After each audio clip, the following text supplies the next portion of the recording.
Fried rice করা হবে, Chinese স্টাইলে এগ ফ্রাইড রাইস। পরিমাণ মতো তেল নেওয়া হয়েছে 100 গ্রামের মতন 1 কেজি চাউলের জন্য। খুব সহজভাবে আপনারা রেসিপিটা দেখতে পারবেন। দিয়ে দিলাম একটু রসুন কুচি, অল্প একটু পেঁয়াজ কুচি, 8 পিস ডিম ভালো করে ফেটে দিয়ে দিলাম তেলের মধ্যে।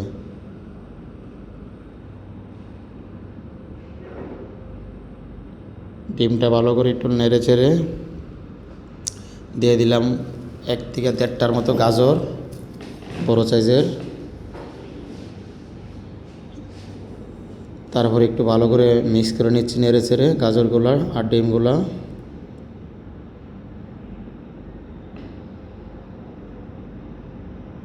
এখন দিয়ে দিলাম বয়েল করা রাখা 1 কেজি চাউল বয়েল করে রেখেছিলাম, এখানে 80% বয়েল করা আছে রাইসগুলো দিয়ে একটু ভালো করে নেড়ে চেড়ে মিলিয়ে নিলাম। তারপর লবণ দিয়ে দিলাম 1/2 টেবিল চামচ, সুগার দিয়ে দিলাম 1/2 টেবিল চামচ একটু কম, হোয়াইট পেপার 1 চা চামচ,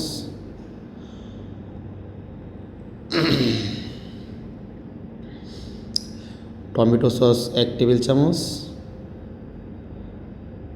সয়া সস 1 টেবিল চামচ,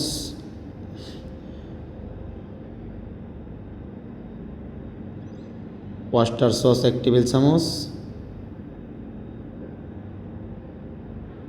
ম্যাগি সস 1/2 টেবিল চামচ দিয়ে ভালো করে নেড়ে চেড়ে রাইসগুলো মিলিয়ে নেব। ভালো করে ফ্রাই করতে হবে।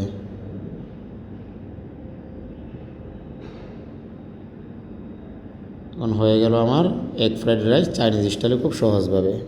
ভিডিওটা ভালো লাগলে আপনারা লাইক, সাবস্ক্রাইব, শেয়ার করে দিবেন। ধন্যবাদ সবাইকে।